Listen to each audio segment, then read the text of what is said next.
All right, so let's talk about this school shooting in Nashville. Um, Apparently, the left is very adamant that it's the right who is to blame. Obviously, guns are to blame. That's usually their go-to. But on top of the guns is also right-wing ideologies, which the push for the bills that were passed, like in Florida, the one that they coined the Don't Say Gay bill, which isn't what it was. In fact, these bills were basically just meant to protect children from being exposed to sexual material too early, or sometimes sexual material that is inappropriate for children their age. Frankly, they were given books and things that were absolutely egregious. Parents would go to these school board meetings and try to address these books and try to read the passages from these books that the teachers are giving their children. And they're being arrested. They're being kicked out of the meeting. They're being told not to read it because it's pornographic. See, it's pornographic to read it in front of the school board to confront them about it. It's not pornographic to give it to young children. Yeah, Colleen, it has. And it all started with an assignment given to that CCSD student. Her mother says she was required to memorize pornographic content and then recite it in front of the entire class. When Kendra Evans took the podium and started reading the material, CCSD board members stopped the public comment over the explicit language. Now, we do have that video for you right now. Take a listen to what unfolded. I ask you simply, this is a public meeting. I ask for decorum, and I'm asking Dr. Jara, thank you so much. Dr. Jara? If you don't want me to read it to you, what was that like for my 15-year-old daughter to have to memorize pornographic material and memorize it and phone off. Turn off his microphone, please. A Clay County parent's dispute with his local school board has drawn some national attention after he had his microphone turned off while attempting to read a passage out of a book from the Fleming Island High School library that he considered pornographic. Action News Jack's Jake Stofan joins us live from Fleming Island High School now. And Jake, you spoke with that parent today. This is like the archetype of diversity, inclusion, and equity material that it's one of the books that was just recently purchased for our libraries. It's in Romig and Bartlett. It's called Let's Talk About It by Erica Moen. So it's got one of the chapters in here is about sexting. And I'll just read some of the text here. So before you start sending your naughty masterpieces around the world, take some time to get friendly with photo editing software and apps. Digital photos are permanent and impossible to retract once they're out there. So keep your recognizable features out of them before you share them. This is a book for kids.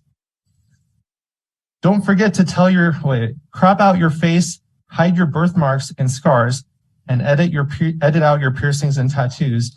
And don't forget to tell your sweetie how hot they look. Let them know you appreciate the little gift they've sent you. Mr. McDonald? Yes? Yeah, I'm going to interrupt you at this point. It sounds like you have a concern about a book. I'd be glad to connect you to the superintendent and their team to go through the appropriate process. I'd appreciate if you don't interrupt my time. Mr. McDonald, I've asked you to defer to the superintendent and their team if you have a concern about a book. We have a procedure and a process and a team ready to assist you if you'd like. Mr. President, I don't think he's violated any rules. So when parents got concerned and they tried to pass bills that prevented this from happening, they get told that they are transphobic, that they are homophobic. It's nothing of the sort. It's a complete conflation of the facts. Okay. What you're about to see is the grandmother blaming Christians and the far right. Now, I myself, I'm not a Christian. I don't necessarily agree with Christians on everything. We disagree dogmatically on many things. But I don't go around and blame them for every wrong that happens in the world, especially anything that, someone else does that's not a Christian. That doesn't make any sense. So listen to what she has to say real quick.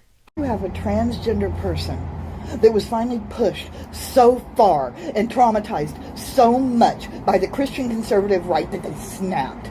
They did the unthinkable, the unfathomable, and they murdered children. Now, I want you to also notice that Cuomo here in the next little video, and if you're not familiar with Cuomo, he was formerly working for CNN. He was fired for many improprieties that he had going on. I'm not sure if you're familiar with his brother and all of his improprieties, but it's worth looking into. Nevertheless, Cuomo is trying to get this person to push a narrative, and he just keeps falling up short. He really wants her to blame the right. He really wants her to say that this shooter was bullied and mistreated and all of these things, and that she struggled all through school at this Christian school, and that's why she went there to do this. He fell short, and it doesn't happen. To my knowledge, there was nothing that hinted that she could be capable of something so evil and heinous. When you knew her, young and then as she got into her teens and then beyond, was her identity an issue in middle school or high school? No, the high school that I went to, we went to Nashville School of the Arts, and it is actually known for being one of the most open arms, like loving schools for people who are transgender and how they identify. So on the outside looking in, I didn't see anything, any bullying or any problems with her transitioning from female to male. Because she wasn't at the time, as far as you knew. Correct. Yeah, there was nothing, it wasn't even verbalized, I don't think, at least not to what I remember. When did you learn that your friend was transitioning?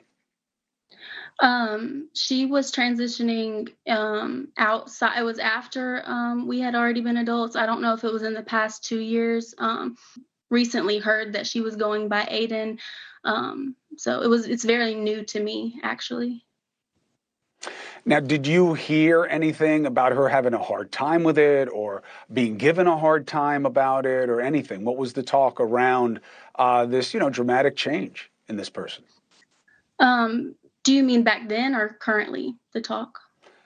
At any point.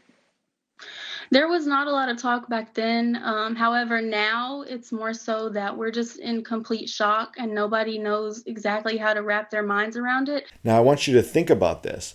The left being so willing to blame someone else for disagreeing with them and maybe even verbalizing or vocalizing their disagreement with their beliefs or their lifestyle and saying that just that alone is somehow violence against them. These are the words. Oppressing people by what I'm doing. So I am exerting violence on people by my speech. That's what the sign says, and that's what you just said. It contributes to. And the protester is saying that's exactly what I'm doing, and she's saying that's exactly what her sign means. So that means that you, a faculty member at an American public university, paid for by taxpayer dollars, are conflating speech with violence.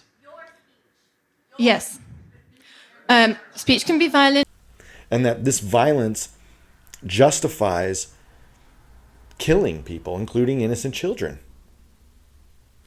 I don't understand it.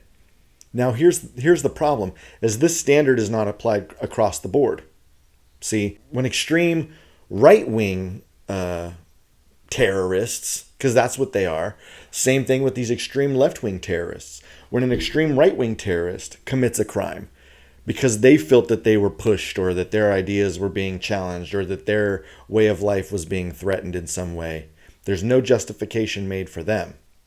See, let's take a look at the Waco incident where David Koresh, sure, he had a lifestyle that many people didn't agree with. Sure, there were sexual improprieties that were going on there, things that actually, according to the left, aren't wrong, right? But yet he was being arrested and they were pursuing this church. There was a big gunfight. Eventually, the government burnt the building down with the children inside and killed them. And this is a very well-known story. Sees itself in Waco and says, we're being suppressed for our beliefs and our guns. Up to the top of the hill, them two little white buildings up there. There was a hill that was about 3 miles from Mount Carmel. It was on a rise that was high enough that you could just barely see Mount Carmel in the distance. This was as close as members of the public could get to the standoff.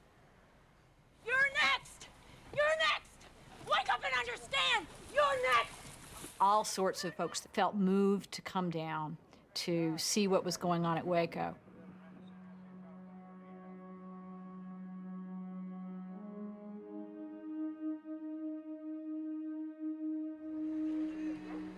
Just arrived today. I guess somebody told me a lot of people would be scared to put something on, like this. Timothy McVeigh had already apparently been very concerned about what had happened at Ruby Ridge. So he came down to Waco and sold bumper stickers. Timothy McVeigh was there watching. He felt that his way of life was threatened. And he lashed out and committed one of the biggest domestic terrorist attacks in the United States, which was the Oklahoma City building bombing. Where's the justification for him? Where are the people coming out saying, well, he was pushed and he was threatened and this was because... No, there's no justification because it cannot be justified. Murdering innocent people, and there were children who were killed in the Oklahoma City bombing as well. There was a nursery there. There was a bunch of different government agencies there. The reason he went to attack it was because the ATF and the FBI and so on had their main offices there. And he felt that they were the ones who were responsible for killing the children at Waco. Killing children.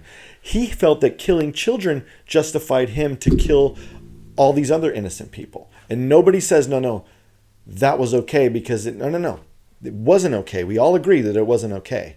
But for some reason, just the very idea that maybe somebody may have been picked on for becoming transgender is enough to justify the homicide of children, according to people on the left.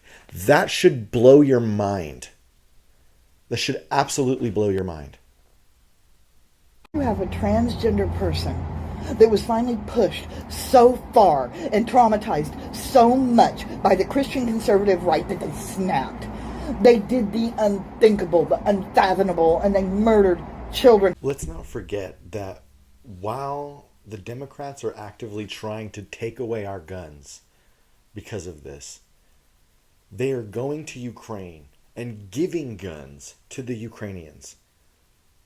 Billions of dollars of guns to the Ukrainians. But we can't afford to put bulletproof glass at our schools. We can't afford to put better safety measures at our schools. It's just not in the budget. Your children, not important to protect. This morning, President Biden arriving in Ukraine for the first time since the invasion began in a secret, unscheduled visit. I'm here to show our unwavering support for the nation's independence, their sovereignty, and territorial integrity. Go to an IRS agent at one of the IRS offices in your local downtown and try and go visit them and ask them a question about your taxes and see the level of security you have to go through. And while you're there, ask them, why are you so well protected but my children are not? Why has so much of my tax money come to protecting you from me, but we can't protect our children from criminals? Why is there so much money going to all these foreign countries to fight with their wars? What was it, $2.9 billion to the Taliban back in the day? How many billions of dollars did Obama give to ISIS, to create ISIS to fight Bashar al-Assad in Syria? And now how much money are the Democrats giving to the Ukrainians? Who just months before the war, by the way, all these liberal media places like Vice were doing all these pieces about how all these rebel groups in Ukraine were filled with white supremacists, and it was just a white supremacist safe haven, filled with Nazis. The protest movement was diverse, drawn from across Ukrainian society. But the ensuing conflict became a magnet for the extremist far right, creating a training ground for militant nationalists and neo-Nazis who flocked to fight on both sides. Ukraine became the go-to war zone for white nationalists from around the world. I don't think you can be too violent in a war. War is basically to subdue the enemy, any means necessary. And then Putin says he's going to denazify Ukraine. And the left is like, nope, we're not going to have that. We're going to send you as many weapons as possible to fight against that. Let's arm all these Nazis. Democrats armed the Taliban, armed ISIS, armed Nazis. Really weird. They want to disarm you, the American people, and leave your children unsafe. And this is how your president reacts. And this is how he comes out and introduces himself to give a speech about this sad day in America. My name is Joe Biden. I'm Dr. Joe Biden's husband. And I ate Jenny's ice cream, chocolate chip. I came down because I heard there was chocolate chip ice cream. By the way, I have a whole refrigerator full upstairs. You think I'm kidding? I'm not. God. Former Vice President Pence said that if the shooter who killed 6 people in that Christian school in Tennessee was motivated by a hatred towards Christians, that the crime should be categorized as a hate crime. I'm wondering what the president thinks of that kind of designation. It's not for us to decide. It's not for us to decide. It's not for us to decide. It's not for us to decide. Look the other way, look the other way. That's gonna be what we do.